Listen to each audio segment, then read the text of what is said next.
3 up, 2 across, tap that play button 3 times, and walk through the archway into Dialogue Alley.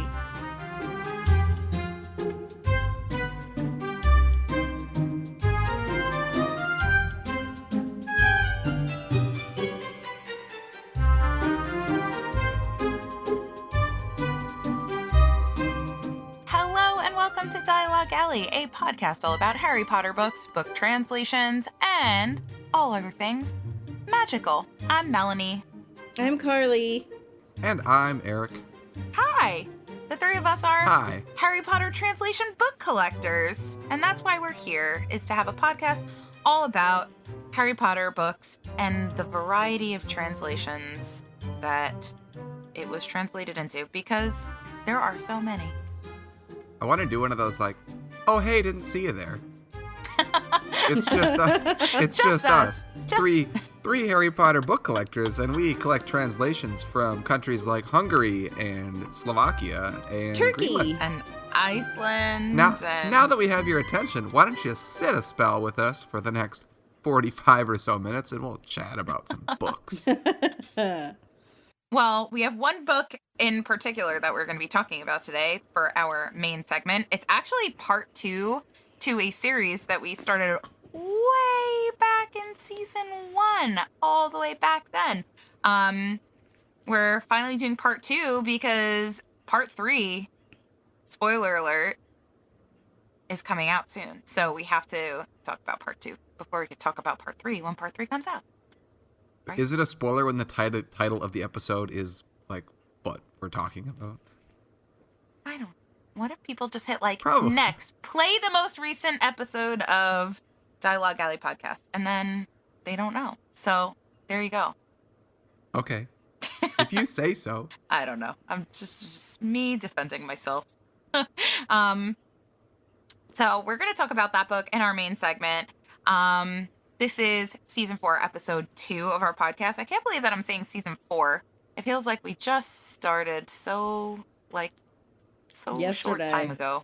Yeah. No, And I feel like we say that every time too. we do. I know, but it's crazy. Season 4. And last year, not for nothing, was the year that we put out the most content that we've ever put out. I feel like our previous seasons were quite a bit shorter. Last year's entire season 3 was a really long season for us, but so fun. Probably one of our favorite seasons with some of our favorite episodes that we've ever had. But before we get into the main segment of this episode, why don't we chat about some news?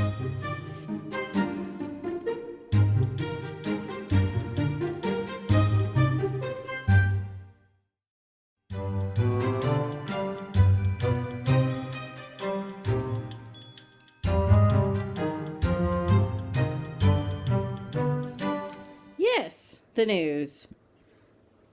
Erik got books. How cool is that? Well, we talked about it last week that I bought some, and guess what? They're They came in the here. mail. How thrilling is that? Woohoo! First one I finally got the new Basque translation. What'd you which think other of those? people What do you have think got. of those? It's cool. It's really cool, and I really like that it looks physically different than the previous one. Aside from all the updates on the inside, linguistically, like the outside, the fact that they sit next to each other on the shelf and they look different, that's like all I need. I love is the to say, quality. that's the old one, that's the new one. I love that. I love the quality of the soft cover. It's a really good quality book. So I'm overall just very, very happy with that. I know Brock put a group order in and a lot of people got theirs, but I intentionally said, don't send it to me while I'm not in the country. So just wait till I get back.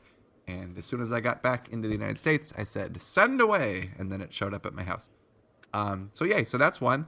I also got the gigantic German book, all 7 books in one volume. It's and beautiful. like, let me tell you, it's a really awesome book. It really is. And we knew it would be. It's Carlson. So Yeah. the books that they put out are just top notch. It does feel a little bit, I don't want to go too in depth because I definitely want to like devote a segment of the show to that book. But it does feel like I don't quite know like who would read this or when you would read it or how you would read it, because it's big and it doesn't seem like the best way to read the books. Well, So, I feel like it's specifically a collector book. yeah. Like when Yep, absolutely. well, I guess it's a little bit different, but like sitting down with like Lord of the Rings, I have all three books. Technically, it's multiple books in one book, but whatever. I have all three Right. stories in one volume. Honestly, actually, for Lord of the Rings, it's a bit different because I would read it that way because it's not as many books, not as long, but they are kind of as long. I don't know. Mixed feelings on it. I do not think I would read all 7 Harry Potter books in one volume book. I can see, like, if you want a physical book and you are short on shelf space, the German books themselves individually take up a lot of room. Like, none of the German books are small. They're all big. So if you want one book and you have them all in one book, like, you could read this book. It's not impossible, but you'd have to, like, sit in a chair and, like, have it on your lap or on a table. Like, you couldn't lay in bed and hold it up and read it. Your arms would fall off after 2 minutes. But it's still surprisingly, like, readable. It's not out of the question that you could sit down and go through all of this. So I don't think it's for people that would want to experience them for the first time, but maybe people that have already read them and want to have a way to read them again physically, but maybe not take up the shelf space to have all 7 books. Still, I don't know. Either way, it looks fantastic. It's made super well, and highly, highly recommend getting one. So I don't think you need to hurry out and get one now, but check Amazon Germany. I know they were just on sale on Amazon France for like 10 euros cheaper than on Amazon Germany. So like, just check all the Amazons and see what you come up with for the best price. I also got the anniversary book in Spanish from Spain with the shiny foil. What are your so bad. I just opened it about 5 minutes ago, so I don't even It's so shiny. I didn't have time to really look at it, but it is so shiny. So I would love your thoughts on that. It is a favorite of mine, hands down. I haven't given it a look through, a thorough look through yet, so I will definitely do that. That could be bonus in the episode next day or so. idea. Just Could be. I should just talk about. I usually talk about shiny rainbow foil books. Yeah. Like that Korean book. But anyway, yeah. So I got some books, which for not getting books in a long time, I just got a lot of books recently. So now I'm due to not get books for a long time. until Melanie and So I talk you into stuff on the show. All I have to do is, like, I That's could true. talk you into it so I could, like, live vicariously through you. Because Also a possibility. book jail is rough. Yeah, but I also bought a car battery recently. Those things are expensive. They Yeah, are I have to expensive. do, You like, don't think about it. It's like, oh, $250 car battery. I remember when car batteries used to be cheaper, and I'm not that old. They're expensive. I'm not amused. yeah, I have to do, and I need an oil change, I need an inspection, my registration. It's like the trifecta of car malarkey right now for me. So it's But not the Tribeca of Carmel. so funny dude. Yeah, I don't have any news. I don't have any fun books, except I updated my list of all of the books that I want/need to feel like I'm like updated. And I still have books on that list from like the last big wave of like so many books coming out, like Taiwanese, the Chinese comic books I still need, the new French set. I specifically wrote Spanish Anniversary Shiny Book. Yeah, that's it. That's the one. What'd you call the German one? German 1 volume. boy. I wrote 1 volume because I specifically like how Erik says in 1 volume. And this is all volume. 7 books in 1 volume. In 1 volume. Yes, they are in 1 volume. And then I also put US 25 anniversary when it comes out as a box set. I have to get that.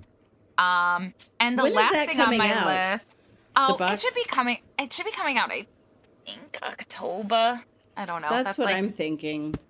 I don't know. I don't know how much I care about it. We'll see. I don't know. That's what I'm thinking.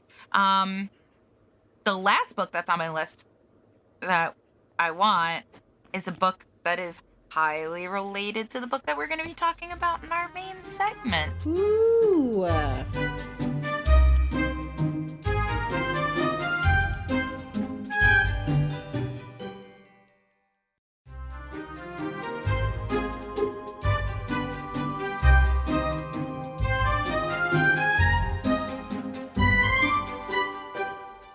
And our main segment for today is series 2 of our MinaLima series, a closer look at the amazing Chamber of Secrets. I have my copy out. This book, I feel like these books are so special because they're so unique and so different from anything else that we have on our shelves. I don't have like enough amazing things. Like, I can't think of all the amazing things that I want to even say about this book. It's just everything about these books, from every single detail, is so good. I want to find out from you guys first. So if you haven't seen these books, or you don't know what they are, super quick, they are the second illustrated edition to come out of the Harry Potter books. So the first ones are the Jim Kay illustrated editions.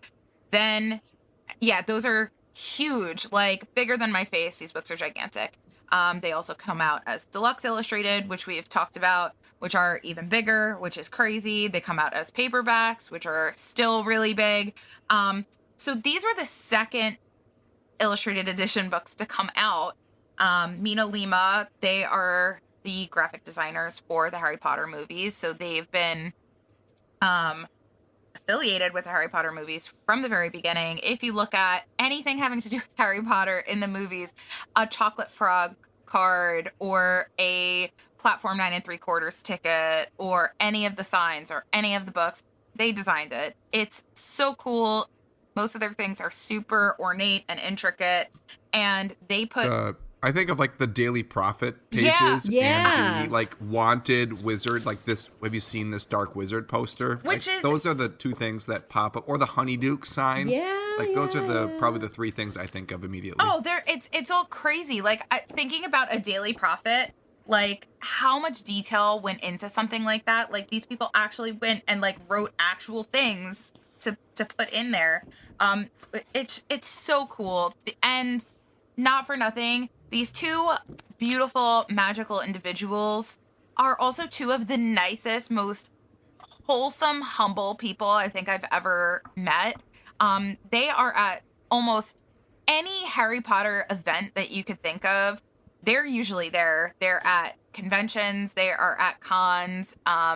They are at meet and greets. They are so accessible, which is just wonderful about them. And they're very approachable. So that all the more makes me want to own all of their books and everything that they produce.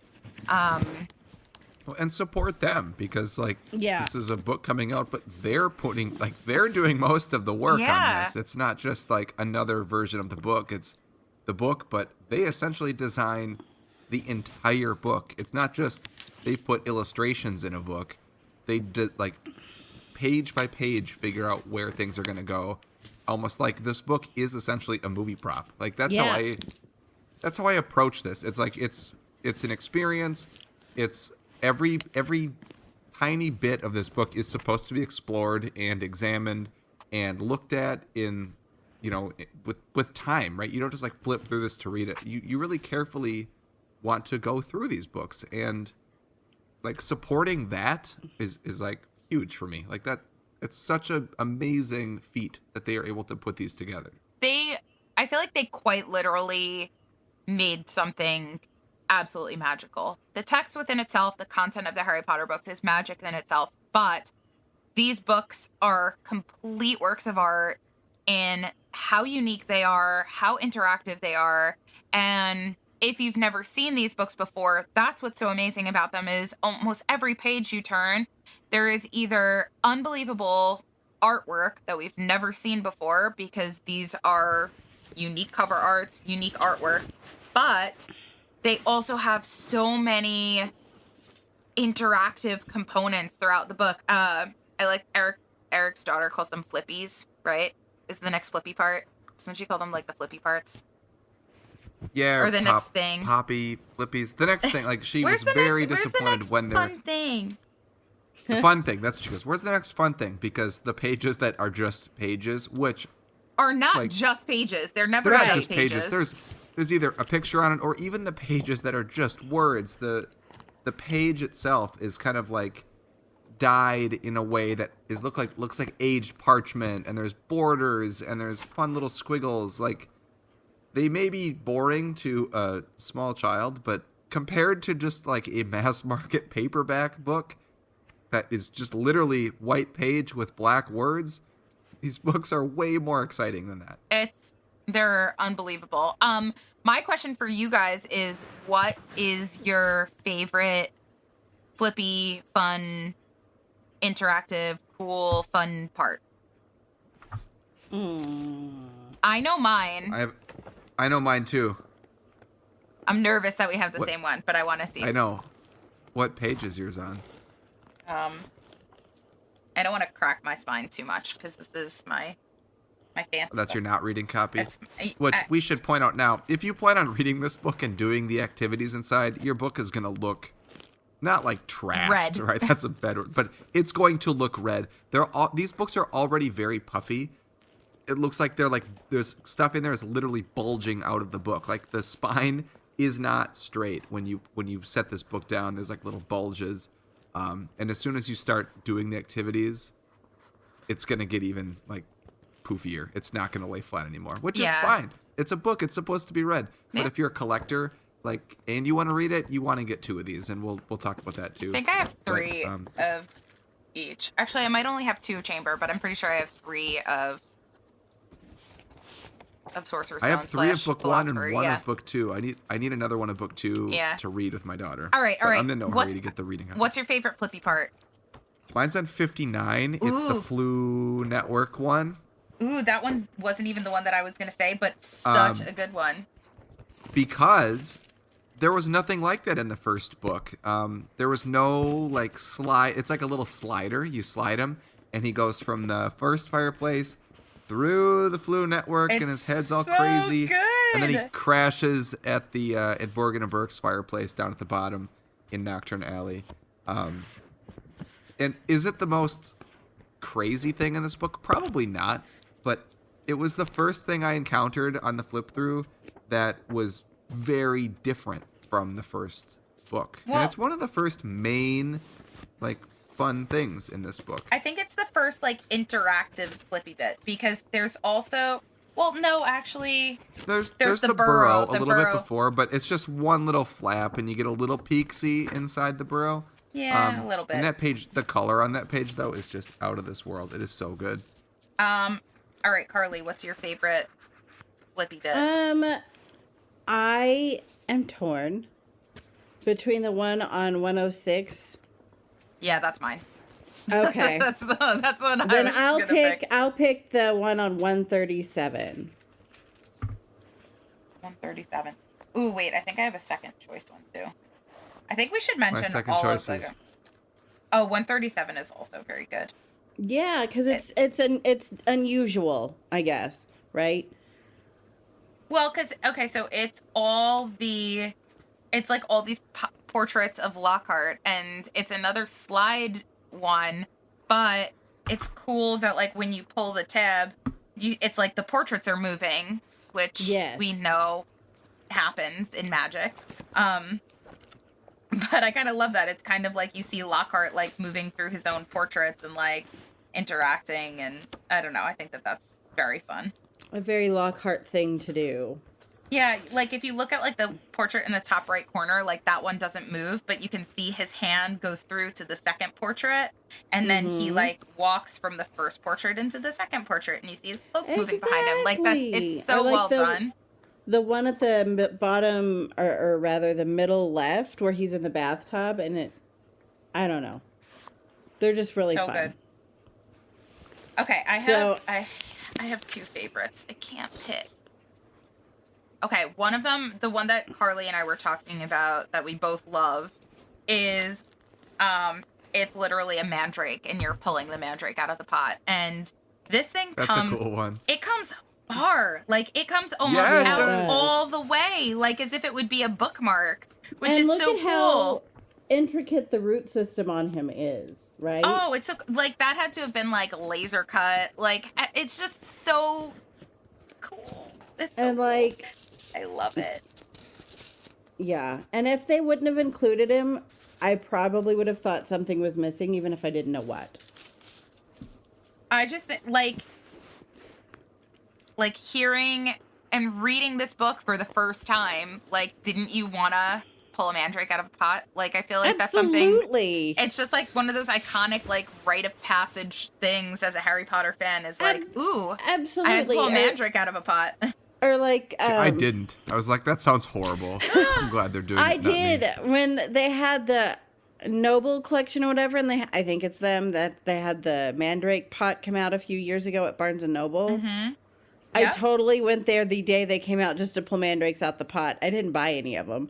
I just honestly wanted to go pull one because it's been a lifelong dream. See? Lifelong dream. My dreams are Carly gets it. My dreams are small sometimes, but you know, it's a goal. I got to check it off the list. Oh boy. All right, I have to talk about my other favorite. Wait, this one's really good too. No, I'm sticking to it. 227. They're all really good. No, it wasn't 227, which is awesome. You know what it is? 227 is one that I don't know how it even works. I'm like, how did they do that? Should we just talk about all of them? I feel like we're kind of on that track. No, because we don't want to spoil everything. But we'll just spoil some things. All right, it wasn't 227. I was going to talk about the one on 243, which is the one that when I saw this book for the first time, Peter had showed it to me, I think, and it was like right when it came out. He was like, you have to see this one. And it's like one of those swirly science project-y kind of things that you would do like in school as a kid where there are like 3 layers to it. And it's when they take the polyjuice potion and you can kind of like make all of these different combinations of Harry and Ron through their transformation, taking the polyjuice potion. And it's just so like, it's just a nostalgic kind of feeling playing with it. I don't know. It just so good. And also, I just don't know how they did it where like you go to turn the page to page 244 and it's still just one little page. Like, how did they adhere the little metal piece so that it's not coming out onto like the other page? You don't even notice it on the back side. Like, that's magic in itself. Right? I mean, the quality of this book is just outstanding. It's sick. We talked about that specific page when Peter was on the show last season, like the first episode almost, because I mentioned to him that when I was spinning that wheel around, I was trying to like match it up perfectly, and there is no like perfect match. I was like, oh, is this it? Oh, I made one face, but it's like when you make a Rubik's Cube and you're like, I did one side, but not the other one. It's like, not like a Rubik's Cube, like you can solve those. You can't solve this. There's no right answer. No right answer. It's supposed to just be like everyone's face is going crazy because they're changing into different people and whatnot. So I spent a good like 5 minutes trying to line it up, realizing, oh, there's no answer. It's just supposed to be crazy. Yeah, I love it. It's crazy and it's magical. I just think that all of these little fun, nifty bits are so good and they're so uniquely interactive the way that you're able to play with them. Apart from all the fun, interactive parts of this book, just like the full page and double page full illustrations are so awesome. And every time there's a new chapter, like one entire page is an illustration and then the title's on the other page. There's a couple really magical moments that get depicted with a full like centerfold type spread. that is they're really I really love cool. how rich It's the color palette is. Like there's so much ink in the book. Yeah, it's so and vivid and so saturated. Yes, that was the word I was trying to think of. The Jim Kay and Neil Packer now too illustrated versions. Oh, they're still beautiful. They're not drawn to be like lifelike drawings. There's still an element of whimsy to them. However, I do feel, well, when comparing the two different versions, the Jim Kay, Neil Packer illustrated books are more lifelike and try to capture like what people would actually look like if, we saw them in real life, versus the MinaLima ones are just very like comic booky. They're like, graphic. It's like it's almost graphic. like going through a graphic novel. Yeah. Right. Yeah, which is great because you can exaggerate things that need to be exaggerated a little bit. You can really make the magic a little more embellished. Not to say we don't know what magic would look like in the real world because we've never experienced that. But yeah, like when they talk about the polygysposin and changing, you really can see how like the MinaLima version took that in a very fun way that probably wouldn't happen in real life. If it was happening in real life, it would be awful, and I would not want to watch it at all, and it would not be funny in any way. It would be like the worst thing to see ever, right? Like someone's skin melting away and then like physically changing into someone else. That sounds horrifying. But they do it in a way that's a little more whimsical and fun. So I think that's cool because it gives you a little bit more to play with. And when you look at like artistic interpretation of the scenes that they're trying to illustrate. And every page is just so special. I have one thing, and this might be like a cool like wrap up thought. One of my favorite things about this is these individuals were so immersed in the Harry Potter world when designing for the movies, yet they designed these first two books as a completely separate entity. There is no or very, very little relation to their movie graphic art in these books. And like my favorite example of that is on page 195, they show like a bottle of Skelegro.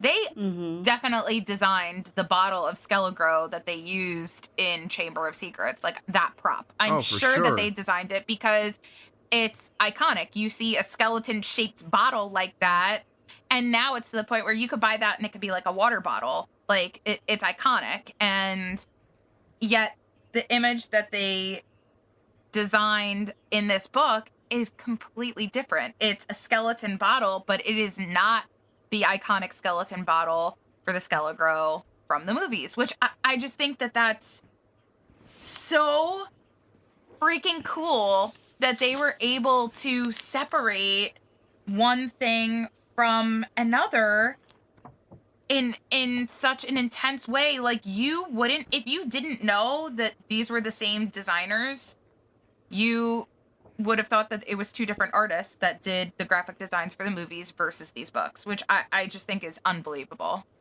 Yeah. It shows you the amount of care that they took with these books. It wasn't just like, oh, well, we're doing Chamber of Secrets. Oh, we have a Skelegro bottle already done. Let's put it in the book, right? It's more like, well, you really feel like they approached this from the ground up. Like they started over. They maybe like used ideas, but they didn't reuse anything that they've already created. Everything that was made for this book seems fresh and brand new, which as someone that's paying money for it, like as the consumer and collector that I am, like I just really appreciate that. I feel very satisfied like having this book. Like it was worth it. Like, we got totally something completely new. We got something completely new to the point where I cannot wait. And I know I'm like in book jail, but I will be at Barnes and Noble the day that this book comes out. When Prisoner of Azkaban comes out, I have to get it that day.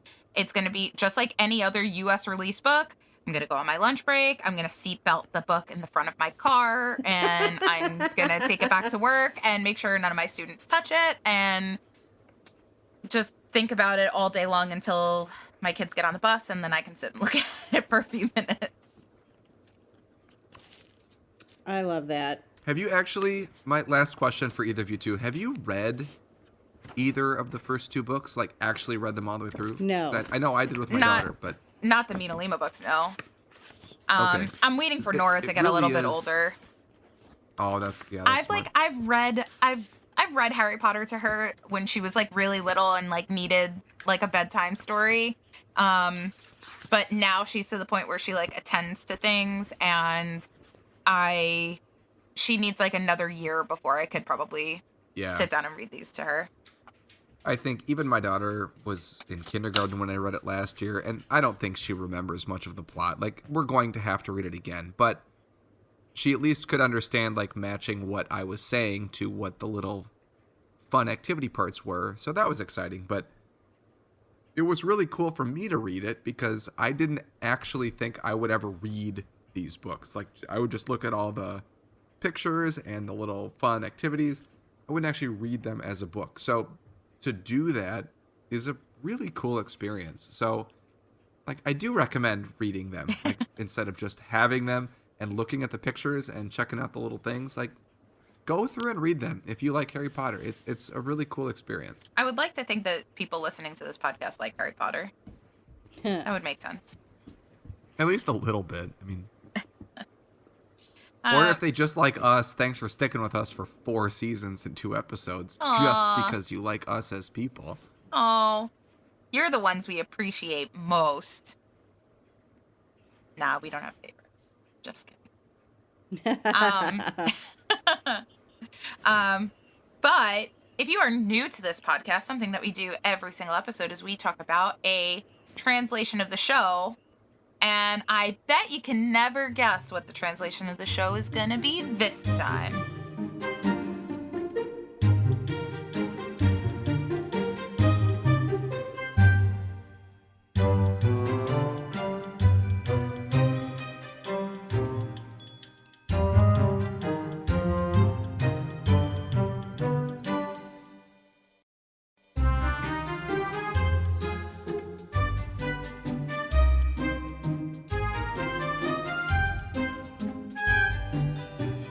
Well, for the translation of the show this episode, we're going to go back, even though we just talked about it and talked about the new Korean translation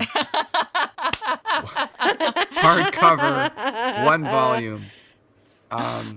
Because Eric just loves it so much, so we have to because talk about it I could talk about the book every episode. No, we're going to keep talking about the MinaLima Chamber of Secrets illustrated book.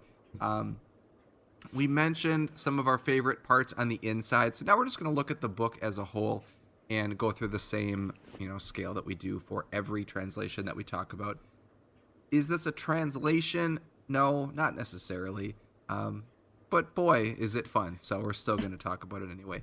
The first thing we want to talk about is that the publisher is either Bloomsbury or Scholastic, depending where you're buying this book. For Chamber of Secrets, there really isn't much of a difference in this book. I know the first, like, Philosopher's Stone, Sorcerer's Stone, the spine was a little bit different because of the title of the book. They had to arrange some things in a little bit different space. This book looks pretty much the same whether you get the Scholastic or Bloomsbury version. The text block for both books so far has been the UK books, with the exception of, like, the word Sorcerer's Stone, and spelling of certain words like color and flavor. So it really does not matter which one you get. So either one is fine. It's English. You know about English at this point because we've talked about it. That's the language of this book. We're talking in it. However, this book has been translated to a fair few languages, which is great, along with the first volume. So if this book exists in the country that you live in the language that you read, pick it up. It's fantastic. Which I find that to be super cool and super interesting, especially because Chamber of Secrets, we especially learned this when we had Arun on talking about the Yiddish translation, but book 2 has, like, the Tom Riddle conundrum, like, which has to be solved by any translator translating Chamber of Secrets. And what's cool is there is a specific illustration for the I am Lord Voldemort, Tom Marvolo Riddle thing in this book. So I feel like if you have a translation of it, like I'm curious to see like, oh, if in Spanish, the way that they solve the conundrum, if that affects the artwork. So let me know. Yeah. Good question. How did we get ours? I bought this one. I either bought it at Target or on Amazon US. It was not hard. I know you can get them at Costco. You can get it at Barnes & Noble. I mean, you can still buy them now. Mine came from anywhere you buy Costco. books, so. Okay. And it was fine. It was still in the plastic sleeve. It was $22, I think. Yeah, I think I got mine from Target probably. Because I feel like once they come out, like Target has them on sale immediately. They're already like 20% off. And so Barnes & Noble too, actually. I take that back. Right. Well, and so like going right along with that, the rarity 1 or 0, honestly, you can go buy this right now anywhere. It just may not be a first print. I don't know how many first prints not, there were. So if we're talking about that, then, but right, it's available. Yeah, that's a good point. The sticker price on this book was $37.99 yes. US dollars. It's 32 pounds. 32 pounds. I did not pay that much for this. Carly, you just said you paid less than that at Costco. I definitely paid less than this either on Amazon or Target. I did not pay $37.99. I still don't think you would pay $37.99 anywhere if you bought it new, but who knows? I don't think so. I don't think so either. But let's get through our scale here. So the first thing that we're going to look at is the smell. So let's open it up and take a smell of this book. Go to like a really inky page. Ooh, that's a very good idea. Go to like page, I know exactly which one. Chapter 10? 86. Oh. I don't know if that's the one I'm on, but it might be. Yeah, it is. I think it smells pretty good. It does. It smells like ink, though. Well, it should. But I love that. I love I know. that. It smells like printer ink. I love that. I love it. I do particularly... too. Mine's a very sweet smelling inky. I was gonna say the same thing. Mine smells like ink, but it's like a little bit more of a enjoyable ink smell than just like a print shop ink smell, if that makes sense. It doesn't Mine smell... literally, it gave me like a deja vu of like something from my childhood, and I can't, like, you know how smell is like one of like connected to memory like more than anything else. It's making me think of something like a birthday party when I was like a kid, like a birthday party that I had. I don't know what it is. Like maybe the best birthday party ever. I don't know why I can't think of it. Like we had this place called Fun for All by my house when I was growing up, and it had like these super squishy floors, and it was like an indoor park or whatever. It smells like Fun for All. That's what this book smells like. It means nothing unless you grew up on Long Island. That means literally nothing to you, but that's what this book smells like to me. It's phenomenal. I think I would give it, I'm going to give it an outstanding. I'm going outstanding too. Same. Don't feel sheepish with that. 3 outstandings. Ooh. I think that this is my first outstanding outside of Slovak. I don't give outstandings like ever. Size and proportions. It's hard for me on this one because the size, like the height and the depth of the book. I don't know if you call it the width or the thickness. No, just the height and the width. Those are like set in stone from the first book. Yeah. It has to match like Philosopher's Stone in every way, but it can get thicker. So it's okay. But it's already starting to get a little bit... It's hefty. Beefy. Yeah. So I don't know what's going to happen with the future books because this is only book 2. So size and proportions, because it matches the first one, it's still okay. And the first one I thought was pretty good. I'm going to give it an E. It exceeds my expectations. I cannot believe they crammed as much amazing stuff into this relatively small book. It's the size of a normal book. In fact, I think it's even the same or smaller as the American hardcover books. So the fact that you get, I mean, like the size wise, not the thickness, Yeah. it's way thicker, but I'm going to give it an E. Like, I'm very impressed with it. However, I'm very wary as to where this is going to go once we get to like Goblet of Fire and Order of the Phoenix. So I'm very Deathly curious Hallows. what Jeez. Prisoner of Azkaban's going to be. Or 2 volumes. I don't know. I don't know what they're going to do. But for now, I'm going to give Chamber of Secrets and Exceeds Expectations. I agree with literally everything that you said. I can't wait to see what Order of the Phoenix is gonna come out looking like. If they'll do it in multiple volumes or how they're gonna solve it. It's gonna be beefy. But for right now, Chamber of Secrets, I love the size and proportions. I would give it Exceeds Expectations for sure. Mine gets an outstanding simply because I love it. Like, I love how it's like a surprise book. Like, you pick it up and you don't realize how much it's going to weigh, and you pick it up and you're like, oh, that's like 30 pounds, you know? And it's just, it doesn't look like it should weigh as much as it does, but they've crammed a bunch of stuff in here, and you pick it up and it's a hefty book. It's very beefy. And I love that it's like a little surprise book, if that makes any sense whatsoever. So that's why it gets the outstanding. It's just because that they crammed a bunch of stuff in here and they did it well. So it's 2 E's and an O for size and proportions. How it feels in your hands feels pretty good. It's really heavy. Carly just mentioned that. I also agree. It's very heavy. There's a lot in here. It was hard to read. Like, I was going to ask about daughter, that, how hard it was to read. Yeah, like we had to sit up and I had to kind of put it on my lap so that she could, you know, see it because my arms got tired. It's heavy. It feels good in your hands, like everything like about the book, like the cover feels good. The pages are really high quality. So it feels good to read. It's just really heavy.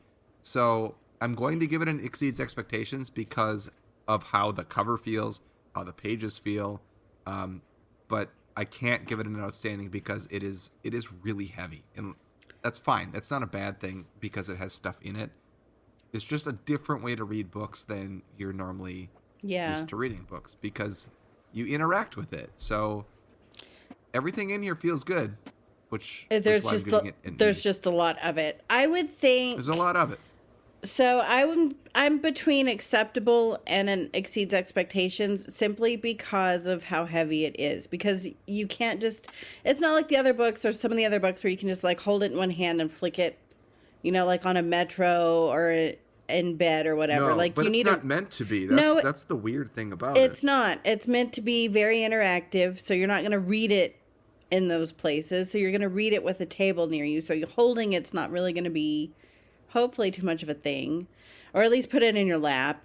So I guess I'm going to say Exceeds Expectations It exceeds expectations as well for me.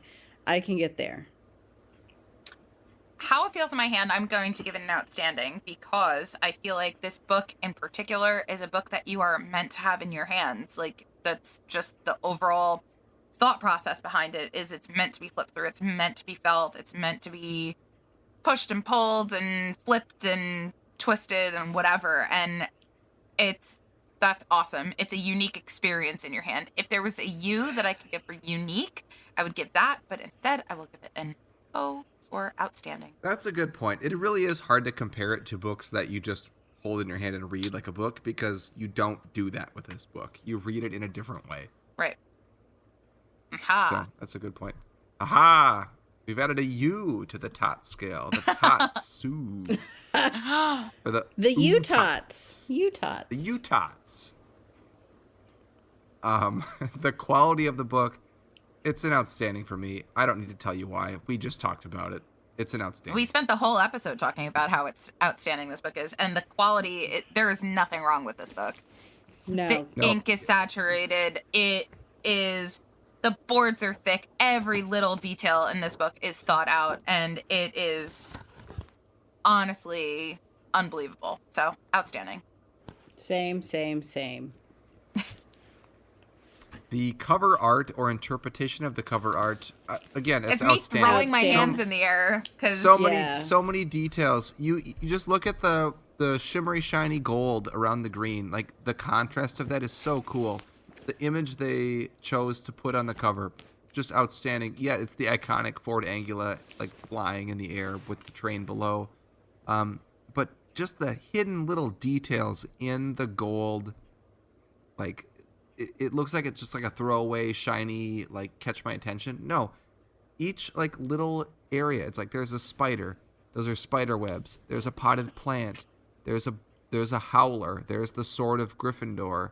Like, I could go on. I don't want to spoil all of it for you, but there's just so many little things that even the smallest circle contains a little, like, snitch in there. Like, there's no reason it needs to, but it does. Cover art is outstanding. That's what I'm giving it. Agree.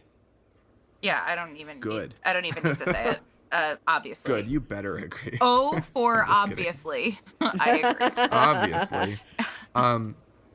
The X Factor, which aside from all the stuff in there, Everything. I'm gonna give it everything. I'm gonna give it the cloth part on the binding is like a shining gold material, and there's no need for it to be shiny gold material. Everything in this book is already outstanding. But Why they did they need to went do there. it?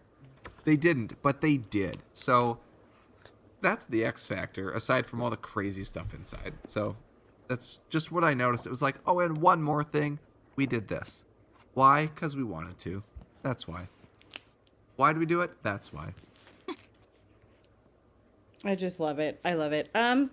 So I actually love the paste down and the front end paper and the back. You know, so like when you open it up and like it's so well saturated, the gold is very prominent. And I don't know, I feel like that goes in line with the cover so well. And then it goes in line with everything else that we see. We flip to the title page, title page, copyright page, and so on. And I think it just starts and ends the book beautifully. So I think that's my X factor. Can you explain? You mentioned that in a previous episode. For the people that don't know, what is that? Which that? Paste downs? Yes. So when you flick open the book and the very first page that you see that's glued down to the cover, back and front, that's going to be your paste down. And then you have your free end paper right after, which is, you know, mimics. It's the same thing. And then we turn that, and then we get to the half title page, and then the also by, and then the title page, copyright, and so on. And I think you mentioned that is an X factor because typically in a book, those pages are just white They are. most of the time because they're not a part of the book, like a part of the book that you're reading. It's there to keep the book structurally intact. Well, no, So, and they usually take, like, the free end papers are usually just, it's the process in which they're bound, so they keep one free, and then they have, like, sometimes if you've noticed when you finish a book, there's a few end at the back, right? And it's just in how the book is bound and how the pages have been folded and how it's been bound together. So, they're just free end papers. There's no ink, there's no nothing. They don't count toward the text block. They're just there. And they're usually white, because why are you going to dress up something that it doesn't matter? But they did here. They totally did. Like, everything is a treat. So, well done. All right, well done. Are you ready? Are you ready for mine? Because I cannot believe that we haven't talked about this episode. My X the factor. tissue paper that comes in the book. So if you're crying as you read I'm it, kidding. you can wipe your tears. No, obviously. I made this one with my tears. There had to be a SpongeBob reference. Obviously, my favorite and my X factor for this book is the fact that if you pre-order this book from MinaLima's website, you can get a signed copy. It's so easy to get a signed copy of this book, of a book from them. From them, not J.K. Rowling. No, from MinaLima. from MinaLima. And not for nothing, in general, I feel like they sign a lot of stuff and how cool is it though that like I could have this entire set signed by them? For And just the cost of a new book. exactly, it's so Plus cool. shipping. Plus shipping. Yes, obviously you have to pay plus shipping, but I would buy the Bloomsbury edition anyway, just because that's how like the book originally is like kind of coming out. It's coming out Bloomsbury Scholastic. Like I probably would buy it anyway. I have been so far buying them anyway. But the fact that like I have a little book plate with the fact that they signed it, like that is my X factor. It's amazing. And it's Signed. easy. And It's easy. And little bit of a tease. The Prisoner of Azkaban book's coming out in like a month. So if you want that one signed, you can just go to the MinaLima website and get one. It's easy. It's not hard. It's easy. It's easy, in fact. Just go Yep. In fact, shop. You go to their website and you go shop, and they have. But what is this? Book signed edition Harry Potter and the Prisoner of Azkaban for £40. What? 40 Pre-order pounds? signed, releasing October 3rd. There it is. There she is. Add it to your basket and buy what? I might honestly. My best friend lives in England. I might just get it and get it sent to her, so I don't have to pay shipping. And That's not a bad idea. The next time I see her, or like if I don't know, her mom's going there, I think in a few weeks, so I can see if she'll bring it back and then ship it to me from here for media mail for like $4. We'll see. I love media mail. I love media mail. It's the best of The best.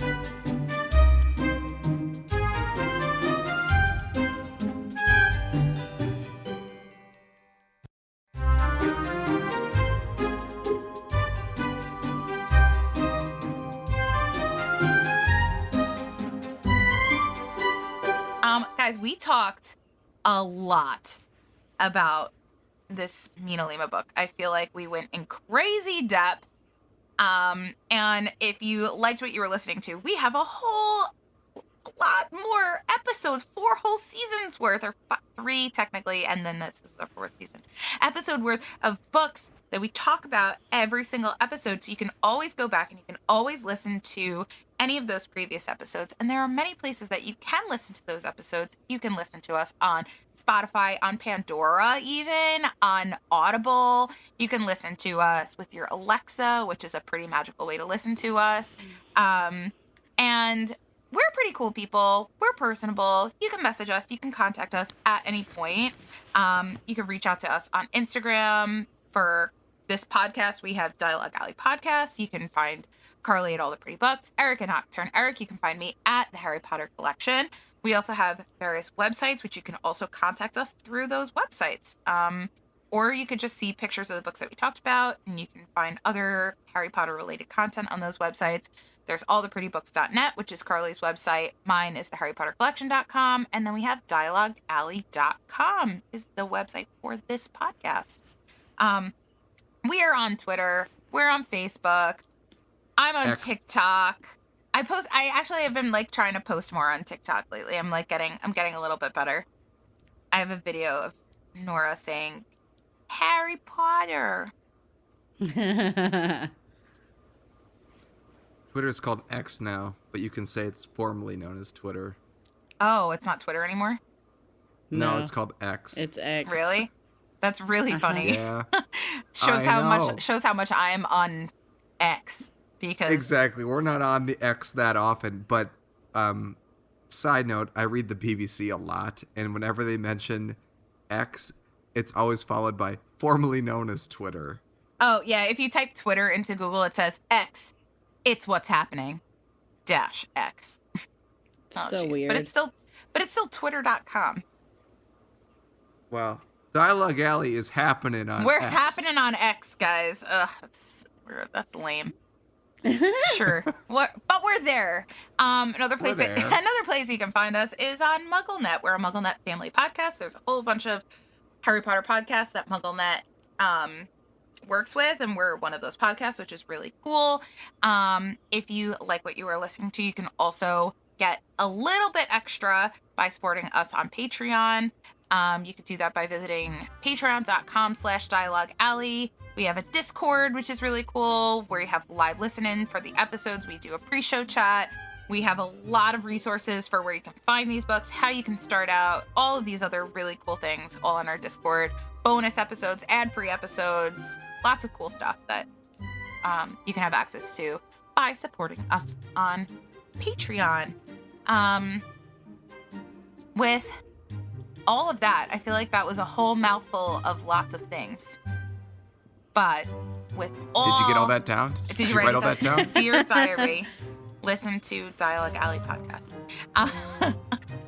But with all of that being said for today, that is all we have time for. So it is time to walk back to the archway and into our daily lives. We will catch you next time. Bye. Bye. See ya.